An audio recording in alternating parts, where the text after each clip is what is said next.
Okay, this might be redundant, but I wanted to do a really fast version that's not so boring. I'm gonna skim over all the nitty-gritty details and really just cover the meat of the patch.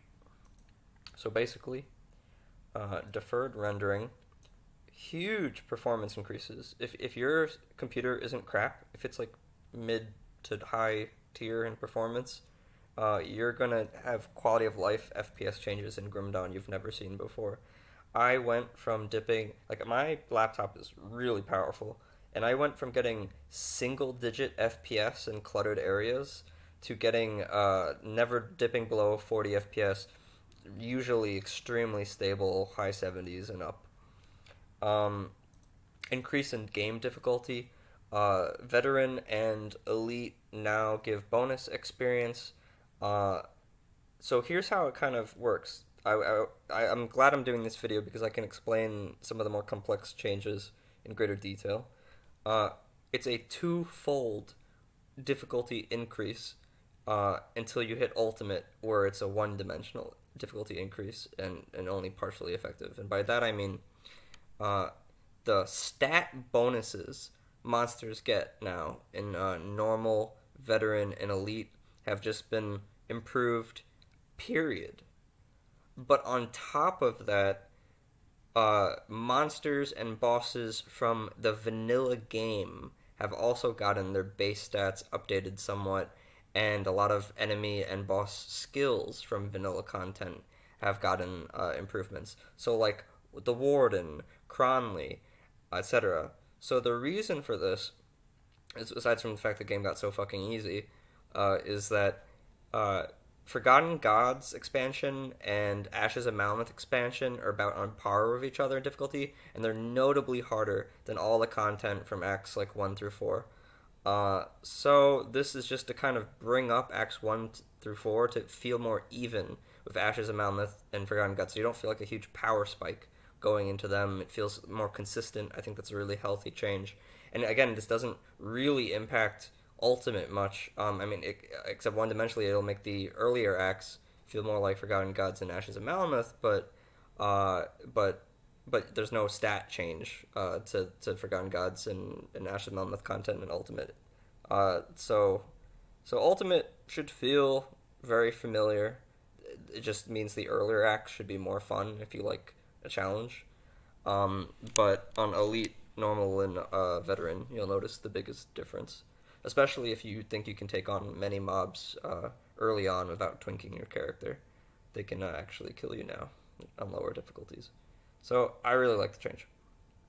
Oh, and something to note is the experience bonus is multiplicative to experience gear. So you get 10% more experience on veteran mode, right? So 100% on top of the 100%, like, I'm explaining this really badly. Normally you're getting 100% of the experience. If you use an experience potion, you're getting 200% of the experience. So the 10% multiplier is not 210%, it becomes 220% experience. So the more experience gear you stack in veteran mode, the more crazy the experience gain is. It's really nice. And I think it's the same for Elite. Auto loot, everyone wanted this. I can skim over this because anyone who's been keeping up with Grim Dawn should know these things. I've said it before in my other videos, I really like the monster health bars. I was like an old-timey stickler, like, I don't need monster health bars, but I guess I'm happy that other people get them. But now that I've been playing with them, when I want to be efficient, oh, it's so useful to, like, especially for, like, builds that have some damage over time.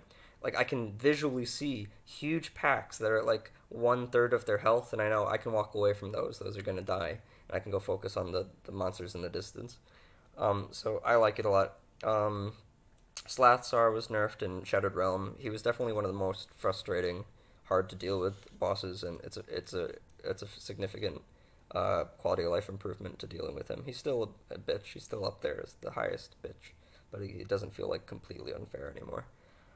These FX updates are just really cool. I'm not going to go over them. I went over them in in the beginning of my other video, but you just have to check them out, read the patch notes for yourself, and try out the new spell effects. They look really good. Now there's a new particle setting on like ultra high if you have a good system, and man, it makes like the game really light up in dark areas when you use spells. It looks so cool. This stuff doesn't need to go over it. The rune augments, the main thing to know is that teleport got nerfed a little bit, and it's still great. But the nice thing is the rush runes, the travel distance on your rush runes, where you charge through your enemies and deal damage to everything you charge through, the distance increased, and it feels really good. And I swear, I'm probably hallucinating it. It might be like the placebo effect or something, or wishful thinking, confirmation bias. It feels like the animation delay on the rush runes was reduced a little bit. It feels like you can walk a little faster after you're done rushing to your location. So I don't know. Either way, I'm enjoying those runes a lot more. Legendary shields. So this is where the video is gonna save a lot of time. I'm not gonna really go over a lot of this stuff. The relic changes were all good. Um, Annihilation, Bane, Dreeks, Ignifar's Combustion's a nerf. We'll skip that. Oblivion, Robruk's Reaping, and Yukul's Hunger. These all have some real utility now. The Nemesis Relic and Necrosis I'm unsure about. Legendary shields, here's a good way to skip over a lot of content. Uh, Basically, a lot of shields that, like, you had a lightning shield, but the base damage on the shield was physical, because it's a physical shield that's like an artifact of the early game design. So now it's lightning. Like, if it's a lightning shield, it does flat lightning damage if you have any shield attacks on your character.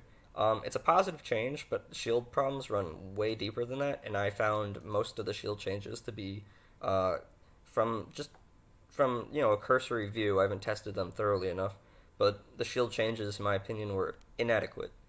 Um, Maybe with like one exception, but I think shields need more love. Not non-soldier and non-oathkeeper shields need more love.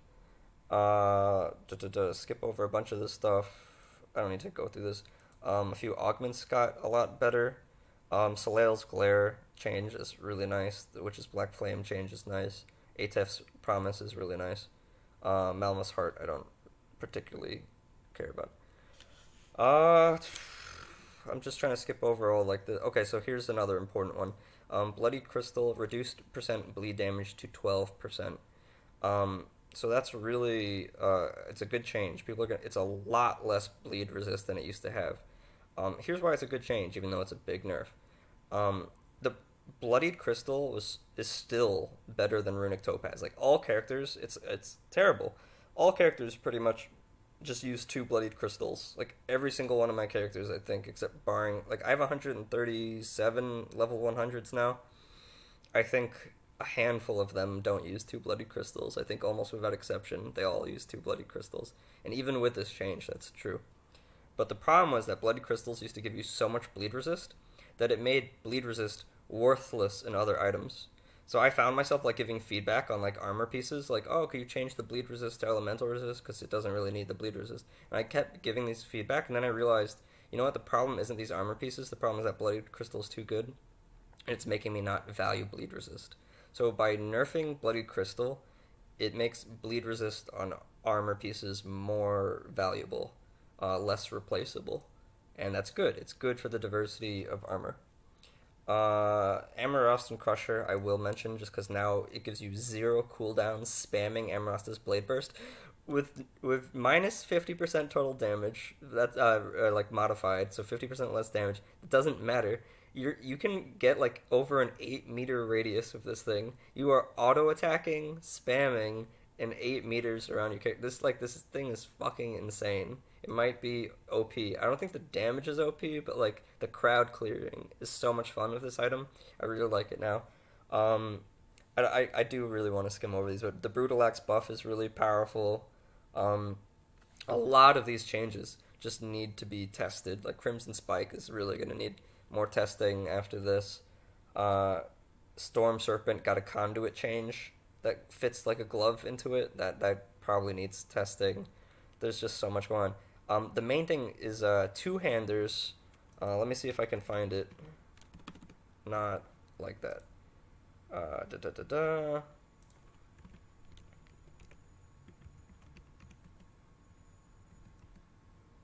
Okay.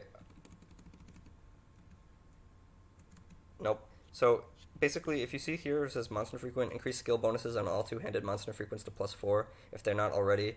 And then, what's it called?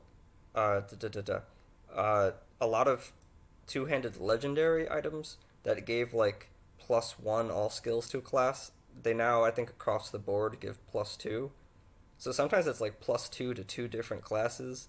Like, it's really crazy. The two-hander buffs this time around are like significant. A lot of the two-handers I thought were underpowered might be high tier now. If not, some of them might be god tier. It's a significant buff. It's really changing two-handers a lot, and we're gonna have to play with it. Monster Infrequent, I'll post this on the forum later. A lot of the Monster Infrequent belts, it turns out there's like 9 Monster Infrequent belts, there's 9 classes, so Xantai got the clever idea to give every single Monster Infrequent belt +1 to one of the classes, and a conversion to one of the class's damage types that's helpful. I don't really love the Shaman one, but I think the Shaman belt gives vitality damage converted to lightning. That's one of the, like, the zanier ones. You know, it's supposed to be a range of goodness. Like, some of them are going to be better than others. Shaman's already pretty strong with lightning, so it didn't really need anything crazy. So now it just sort of enables weird necromancer shaman builds, I guess. But also just the +1 to shaman.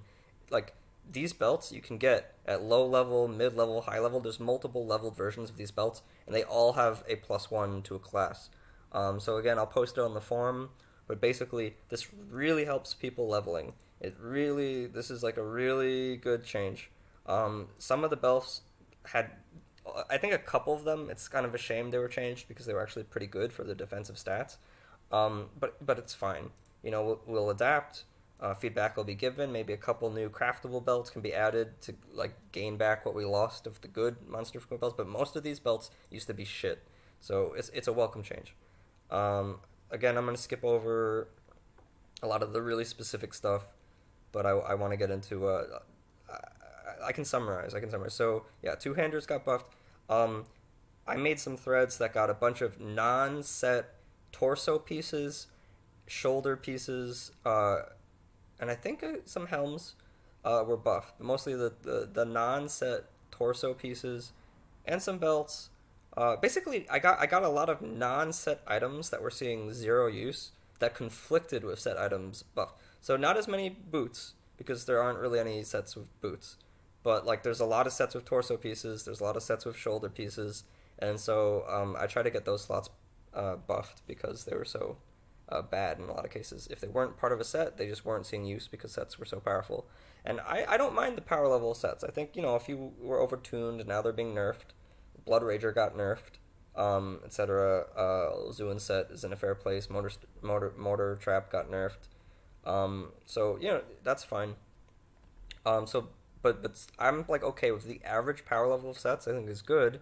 It's just a matter of bringing the competing non-set pieces up, because I think personally non-set items are in a lot of ways more interesting than set items. Set items often do cooler, more dramatic things. But in terms of build making, playing interesting builds, I find builds that mix and match pieces, don't use full sets, to be much more creative. And it really feels special when you play them because it's like, oh, this thing really came together even though there's no set. And so I'm all for getting these kind of things buffed. A lot of bleeding stuff was nerfed. Some burn stuff was nerfed because damage over time was getting a little out of control. I'm not going to go over the stuff that isn't good enough. I went over it in my other videos if you really want detailed feedback. Again, I just want to do like a really good overview of this. How I'm doing on time. 14 minutes is great. Making good time. I want to get this under 20. Legendary sets. I'll go through the sets really fast. The Stormbox got nerfed, the Trojan Sky Shard got buffed on Alagast Masterpiece, and that's good because the TSS side Trojan Sky Shard was really the weakest Trojan Sky Shard build, and the what's it called? The Stormbox of Elagath side was a little bit overperforming, so healthy change. Blightlord, this change was actually just done. It inadvertently nerfs a specific Phantasmal Blade build. For the sake of Defiler, it doesn't harm Blightlord in any way. It just sort of fixed something that was sort of exploiting one of its powerful conversions. Blood Rager got nerfed, like I said. It's a very fair nerf. Like, trust me, Blood Rager is still great. Bonemonger, I was surprised this got buffed. The problem with Bonemonger, and I think I think it's still a fucking problem, is that Bonemonger isn't good for the skill modifiers it gives you.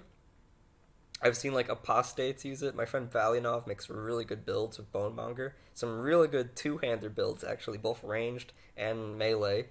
I've used with Bonemonger. Really solid, strong defensive set with aggressive. It has it all, but for what it's trying to be designed to do, I'm not so sure. So, but I'm surprised that it gave it, instead of like focusing more on the skill mods, it sort of doubled down on giving more utility to the set, which just surprises me. But now it's like really potent for weird things. Chill Whisper, Blade Spirit got nerfed. I think that was really unnecessary. I didn't think Blade Spirit was out of control at all. Dark One set added support for Shaman Mastery skills. I forget what it's specifically supporting on Shaman though, but that's neat.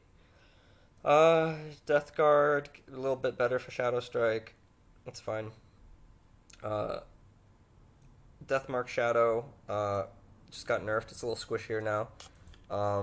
One of these is like a typo too. This doesn't exist on set in the first place. So how is it being reduced? But Deathmark got nerfed. It was long overdue. People will bitch and people are wrong. So that's what it is. Deception of Dreek got tankier and it got chaos to acid like across the board. I think it gets like 100% chaos to acid if you high roll everything. That's really solid. I've said before, like I just thought, I mean, this isn't enough. Like what Dreek's set really needs now is just like one more solid resistance, like some fat elemental resistance or pierce resistance, or really two. But I guess if we want it to be a glass cannon, I want like Deception of Dreek to not do well in Shattered Realm. Like, does that not make sense? Let me rephrase that. I want Deception of Dreek to be top tier in Crucible, but too squishy for Shattered Realm. I really like the idea of this like spammy acid poison eyeball caster to just be squishy, but like top tier AOE and single target damage, like and the penalty being that you get killed easily. That's just the concept I like personally for it. Demon Slayer was nerfed because Phantasmal Blades was fucking crazy. It's a really fair nerf. I've tried it. I tried it out. Like it's still top tier. Invoker set was nerfed. I don't think this was necessary just because Panetti builds have more trouble surviving than Demon Slayer, but it was outperforming the other Panetti variants a lot. So it's a fair nerf. I don't think it was necessary. Corvus set. It's sort of like a part nerf, part buff. It nerfed some of the armor pieces and kind of focuses more on using the full set and using the weapon. So actually, it's actually a positive change. If you like breaking sets, it's a little sad, but Chill Strifes were fucking OP. I don't know. I feel like some of these changes were misplaced for Korva. I think some of the problem is like the cold monster infrequent weapons are a little too powerful. And they could just be reduced down, and that would have been fine. But overall, it's a cool change, and the set was a little lackluster, so we'll take it. Lights Guardian, Stormbox got nerfed. Infernal's Knight, I haven't visited this set in forever. It really needs to be re-examined. I don't know. Avenger set got like crazy HP regen buffs. I shouldn't say crazy, but like significant. People are so skeptical of HP regen being good defensively for melee combat, but it's really creeping like back into the game slowly. And every buff to HP regen stuff slowly increases the chance it's being good enough. And for this case, it's going to make kiting with the set really comfortable. I'll tell you that. If you just invest in a little bit of HP regen elsewhere, it's going to be a super comfortable kiting set. I know you can't really kite with like two-handers, but I mean like get into combat, beat shit up. When you got debuffs on you or whatever, teleport out, wait for the debuffs to expire, go back in. I think a lot can be done. And the physical resist got improved. Skill proc was not piercing through enemies, now it pierces through it, so it's better AoE. Really solid changes. Pyron set, the short version is basically the mortar trap got nerfed. the Guardians got nerfed. It's now way better for sorcerers. It's way better for arcanists in general. It got a little tankier, a little less damage, but fire devastation got better. I'm for it. I'm for it. I want devastation to get its former glory back. I've said for over a year now that devastation was over nerfed. Radagon's Folly. I'm gonna go over time at this rate. Fuck, I'm over 20 minutes. All right, we're gonna do it in 25. I'm gonna speed run this shit. Now it's instead of it's acid sigil now. It turns your sigil of consumption green. I really like the idea, but I'm worried the set is actually worse now than it used to be. That's just a concern. I can't prove it. But the other problem is that there's a skull of Golga. I call it Golga, go fuck yourself, because I can't remember how to pronounce it. That item is going to have to be completely reworked. It was like designed to perfectly fit into Radagon's offhand slot, and now it doesn't really. I don't think it's going to work. So that sucks. Agravix, buffing the Siphon Souls side of it, which I'm a fan of. I feel like I could get the Kalidor's Tempest power back too. I don't think it was OP. It overperformed in Crucible because it has AoE up the ass, but in Shattered Realm it wasn't that notable. I mean, it's still solid. It's not as bad as people say. Rockgeist, no comment. It's too complicated. It's too new. It just needs to be tested. I'm not going to give thoughts on it until it's tested thoroughly. Runebinder's Gem is just improves the damage to the runes, which is good because Rune of Hagrid was nerfed for too long. I'm going to get through a lot of this. Targo's Craft was buffed. Sentinel of the Three was buffed. Cyclone Set's Thermite Mine side was buffed. I really like that idea of like trying to push this like max Thermite Mine build. I just think that's kind of fun because no one's done it. Corvin Doomfiend got crazy stuff for Shadow Strike. Mage Slayer got improved for Flames of Ignifar. The Vile Blade Pack now has Acid Bloody Pox. Supposedly, Xantai thinks it's crazy. We'll see. Trojan's, this is one I'm excited for. Trojan's Mantle, Trojan's Skybreach set now has Lightning Sigil of Consumption, which I think can actually be good because you can get enough resist reduction on Shaman with Occultist Curse of Frailty, and one of the main problems with Trojan Sky Shard is you don't have lifesteal on the spell, and now you have Lightning Sigil that can heal you while you kite. So I think that actually conjure Trojan Skybreach might end up being the best Trojan build. So that's really funny. And welcome, actually. Ulzuin got nerfed. It's fine. Valgar got buffed in a really cool way when Deco Totem doesn't look like a joke anymore. Octavius got a little nerf. It's fine. Void Soul, too new. Needs stuff. Alright, speedrunning. How are we doing? We're doing. Alright. Epic items. The main thing you have to know is like a lot of epic items gave a single resist, like cold resist, lightning resist, fire resist, which is garbage. It gave huge holes in your resistances. So a lot of resistances were changed from like a single elemental type to full elemental resist. For low levels, it's just going to make leveling better with epics. I really like that change. For high levels, it's too complicated. I care more about legendaries than I do about epics, so I don't know yet. But the gist of it is some of these mythical epic items might be wearable in the endgame. You're going to have, especially like maybe the rings even, I don't know. You're really going to have to test it out. Like some of these mythical epics might be like sleeper best in slot for some zany builds because they're getting better resistances, which is what they craved. That's huge. So I really, really, really like it. And some of them just got like flat out buffs. There's like little things like better damage in some places, worse damage, and it's all complicated, but generally epics are better. Now we can get into the fun stuff. Living Shadow, reduced bleed, who cares? Blade Arc, I thought everyone thought I was crazy. No one thought I was crazy, but I picked it up before anyone else. That I could feel that even though I had the same attack speed with one-handers as two-handers, like I got to the attack speed cap.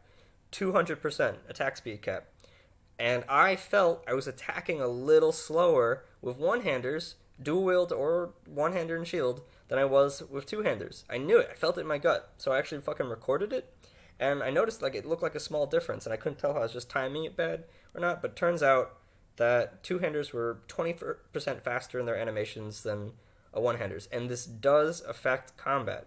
So now the one-hander, you'll spam Blade Arc a little bit better, and there'll be a little bit less delay in the animation, less delay between your attacks. This basically affects your attack speed with a one-hander dual-wield Blade Arc, which needed the buff. Canister Bomb, nerf. Flashbang, small buff. Mortar Trap, nerf, but the big one was buffed, which is good. Shattering Blast was buffed, which is good. I want to see Granado builds exist. They don't really. Thermite Mine, huge buff. It doesn't make sense. Like you're supposed to be throwing mechanical mines out, but now you just kind of summon them like magically. But in terms of utility, they just 3 mines appear on the floor and start reducing your enemy resistances. It's really strong now. Vindictive Flame, health regeneration, scaling of rank improved. Love it. I fucking love it. I want HP regen to not be a joke. Really powerful in hardcore for like low levels. Like this really takes the edge off. The HP gen is like really strong on low levels. Among its other stats, like Vindictive Flame is so powerful, and now it has like a slight HP regen edge, which is just really cool. I want to pair it with things. I want to play with it. Elzuin's Wrath, increased base damage, great. Sigil of Consumption, added Vitality Decay damage. I'll get into this in a sec. Destruction, added fire damage scaling with rank. I really like this. I want fire, Sigil of Consumption to be more of a thing, and added percent vitality damage. So this is just a net buff. It's well deserved. This skill is definitely underpowered. Whether it's enough, we'll find out. I would not mind it losing some of its healing in favor of more damage. Because its healing's not even that consistent. It's like 1 tick per second. Instead of attacking multiple times and healing multiple times per second. I'm so disappointed that I forgot to push for Vitality Decay damage on Doombolt. I think Doombolt actually needs a buff too, so I think all the Doombolt builds would be helped by it. It would fit in really well, and on top of that, I have this idea in my head for Acid Doombolt nuke Dreeg's Evil Eye. And so the Vitality Decay, if you put it on Doombolt in huge amounts, that would turn into poison damage if you converted it, and then you could use it with Nuke DEE. It'd fit together really well. I really want to make it a thing. I'm going to push for it for next patch. Amaras's Blade Burst was buffed. Totally good. Amaras's Quick Cut. This is great. People have been talking about this for over a year. Like, not constantly, but it just keeps coming up, and now it won't. Amaras's Quick Cut was, like, literally only good for Deathmark. For everyone else, you actually lost DPS or broke even on, like, the first 4 ranks of the skill. Who wants to put skill points into something that loses you DPS before it gains it? Especially when you're already starved for skill points. So now, the increased base damage, it's going to scale a bit slower, but it's always going to be like a decent 1-pointer now. That's really, really good. I really, really like this change. It encourages people to play with Amaras's Quick Cut more. If it needs more buffs at the top end, like in its ultimate ranks, this helps promote people to get that feedback by actually fucking with it. It's good. Blade Spirit, reduce bleed damage, scaling with ranks. That's fine. It's just bleed nerfs. Frenetic Throw. So this goes on top of the Demon Slayer changes. Phantasmal Blades was tuned down. Totally fair. Phantasmal Blades is like a ridiculously smooth build to play. Shadow Strike was buffed. The cooldown, you get minus 0.3 seconds on the cooldown. Increased weapon damage. This thing hits like a fucking truck. Increased poison damage on it. And increased cooldown reduction by multiple rank. It used to be minus 1.5. Now it's minus 1.8. So a total of 0.6 seconds reduced from its base cooldown if you can max these 2 abilities. You can get like really spammy with your Shadow Strike. And on top of that, the radius of Nightfall now scales with rank. It gets increased Frostburn and Vitality Decay. And the base weapon damage on it is increased by 10%. So the AoE is just like generally stronger. It's really cool. Shadow Strike's coming back, boys. Primal Strike, I'm not getting 25 minutes. Yeah, whatever. I'm doing it shorter than 3 hours or 2 hours, whatever the fuck my other videos combined to be. So we're doing well. And the class stuff is always worth going through more than the item stuff. Primal Strike stuff was shifted around just to make it more cost friendly. It's healthy. Torrent was buffed, which is good. People didn't really love Torrent anyway. Primal Strike's like a fine skill, so I'm okay with all this. And I'm okay with a buff, because I felt it kind of got outclassed over time. Power creep, you know? But this isn't power creep, this is like just evening the playing field. I still think the nuke side, the cooldown version of Primal Strike, needs further improvements. Like I would see what I would have done. I want to see the base skill like buffed completely, and then the penalties on the transmuter that lets you spam it increased, so that the spam version should end up in about the same place, but the nuke version would become more equal to it. I'd love to see that. Wendigo Totem is no longer a joke anymore. Aside from the fact that it lasts longer, so that's huge quality of life. Uh, it costs less. On some builds it did chip into your energy, not a big deal. Here's the important thing: the base healing was increased, so one pointing it feels a little bit better, uh, and whatnot. Uh, and ju- uh, and uh, and just all the early ranks of it feel better. So if you just want to put like a few points in for healing, increased vitality damage, and added vitality decay damage. I really like he's adding vitality decay to the game. It's something we've wanted for a long time, and I just like that it's getting more of a damaging edge to it. I really like that Wendigo Totem is going to be less memey. But here's the really important one: increased chance of attack damage. This is an aura it gives you, Blood Pact, if you're standing near it. So now it increases damage converted to health to 100% and reduces its values accordingly. So it should end up about the same, but the lifesteal on when you're near this thing should be hyper consistent. And since it's a lot of lifesteal, like this is really like when Deco Totem now is gonna make like your lifesteal crazy. That's really intense. Increased vitality decay and bleeding duration scaling at ultimate ranks. So it's good. It's just good changes. Arcanist stuff. This one's really fun. This is a typo, but the health threshold went from 70% to 75%. Basically, we just feel that it's underrated, and we just want to encourage people to actually use this thing, maybe even max it out. I've been putting more skill points into it on some Arcanist builds. It does a really good job of fleshing out your DA with no real detriment because it gives you total damage. I don't think people realize that it doesn't go on cooldown. So if you're like below 75% health, it's permanent. If you're below 75% health and then you go over 75% health, it lasts like 5 seconds. And if within those 5 seconds you get back to, like chunked, as you tend to get chunked as an Arcanist, back below 75% health, it just refreshes it. It's like almost a permanent buff where you want it. So it's good. I don't think it needs much if it's not good enough already. Fabric of Reality, this is the powerful shit. So Lost Energy Leech, who gives a fuck, added significant percent damage to ethereals and chthonics. This is a multiplier. I think it's at soft cap, it's like 15% or 20% more damage. And that's not additive again. So like you will just totally do 15 or 20%, I think it's 20%, if you max this, more damage to ethereals and chthonics no matter what attacks you're using on top of it. For Aether builds and Chaos builds, it's really strong. Super strong passive now. Like, you're definitely always gonna like look to put some spare points into this whenever you can. In some cases, you're gonna flat out max this thing. Askandra's Elemental Exchange. The Overload's percent elemental damage was put into the first skill, which is really nice. It encourages you to invest in the you get flat elemental damage, percent elemental damage, and energy regen in one skill. That's really solid for elemental damage builds. It really promotes you using it by like putting more points into it. Overload, in a previous patch, it got I think Aether resistance, and now it's getting flat OA. So if you want to have like crazy OA numbers, Arcanist.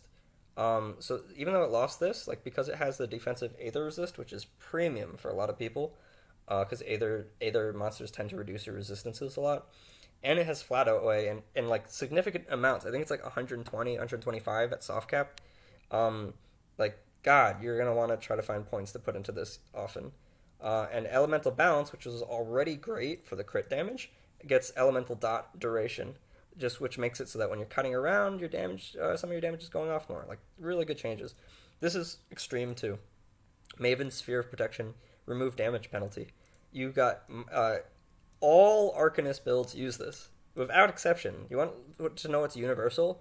If you have a brain and you take Arcanist on any class, you invest soft cap Maven Sphere Protection. It used to give you minus 5% to roll damage modified. So like whatever you do 95% of what damage you normally do.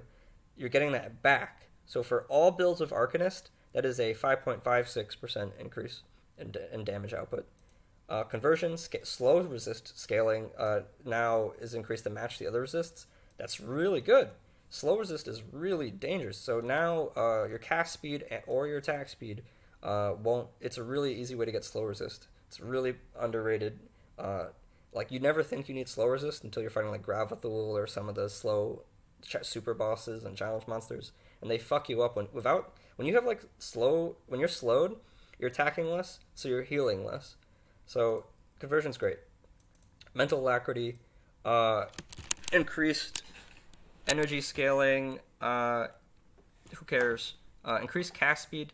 It's kind of nice. More cast speed. Some builds definitely need it more than others. I definitely like it for Aether Ray. It helps some things out. For Flames of Ignifar, maybe you can make something happen. But I just feel like the energy cost of some skills is just not fun. And I've mentioned in the other video, it just feels inhibiting. And so you feel like mental alacrity is good on those builds because the energy cost of those skills is so high.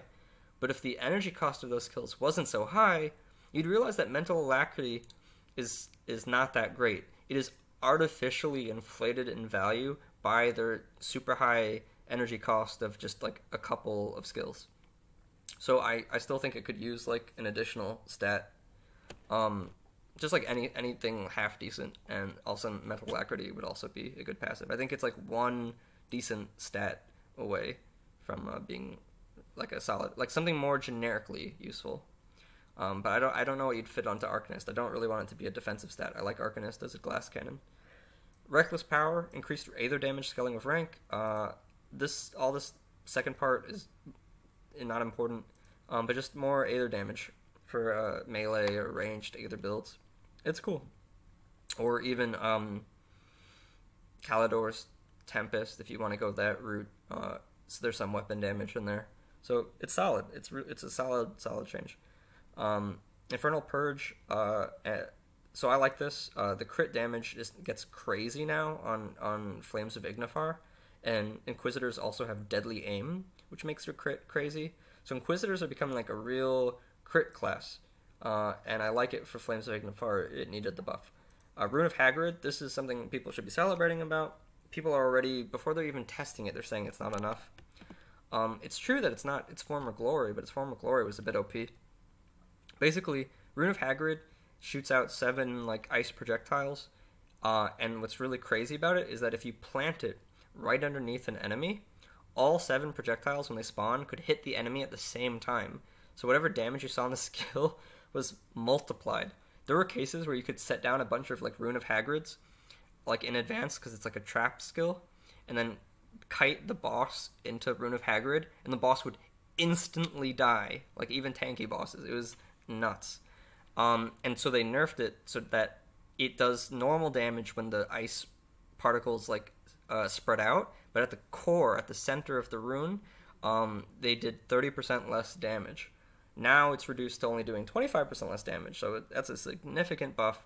I've already played with it. Some of the other Rune of Hagrid items got buffed as well. So net Rune of Hagrid's coming back in.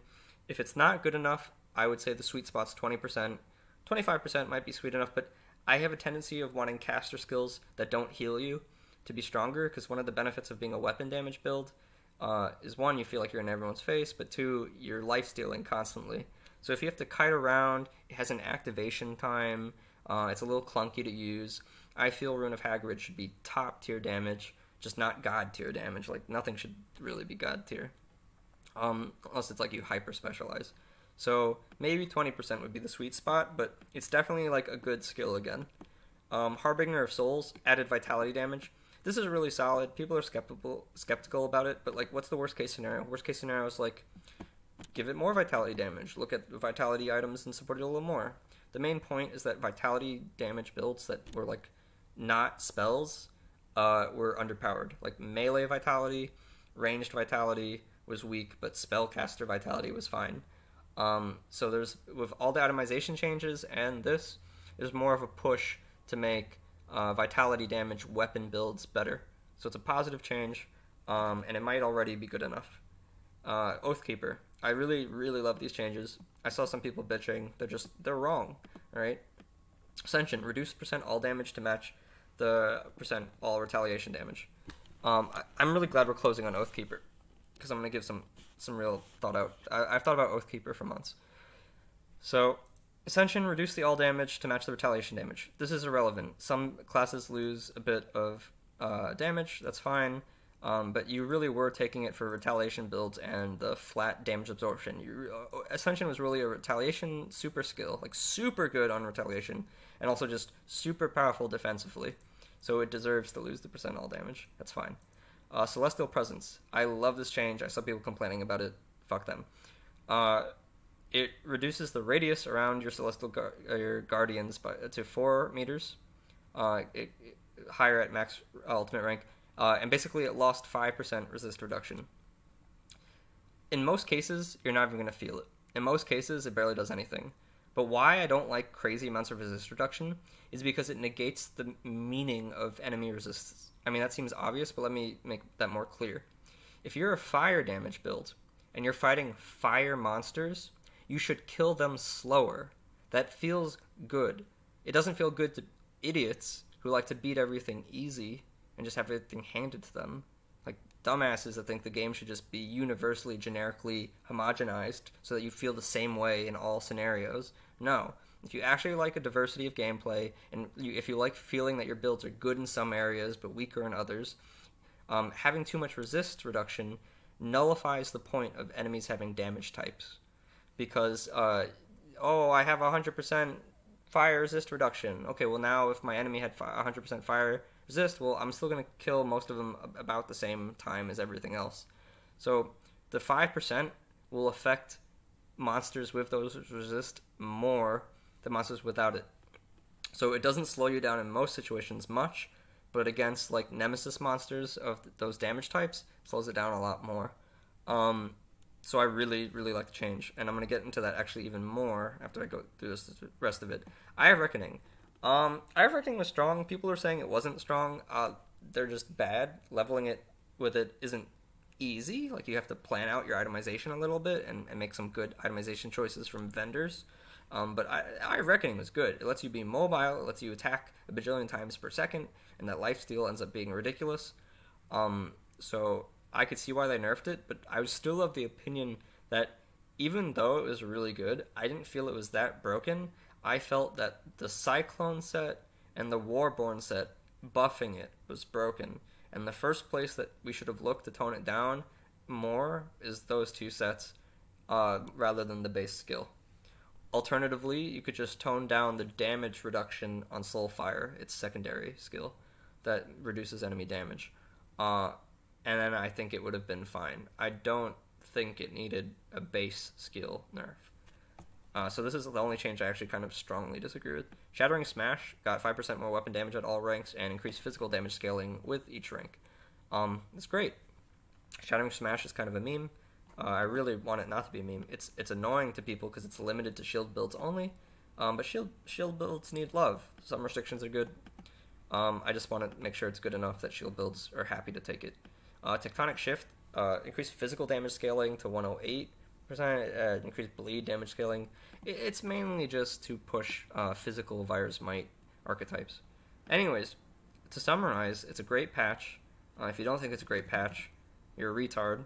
If you don't like parts of the patch, that's fine. But if you think it's like a bad patch because, I don't like difficulty change, low difficulty, like, it's so stupid. It's so small-minded to pick out, like, the one thing that you emotionally dislike and ignore all the good being added in this patch. I really don't like those kind of people.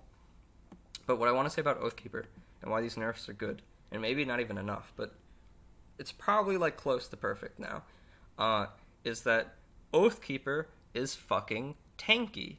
The reason why people are stupid is they look at an Oathkeeper skill, and then they compare it to another person's skill, another class's skill, and they go, oh, look at the numbers on the other class's skill.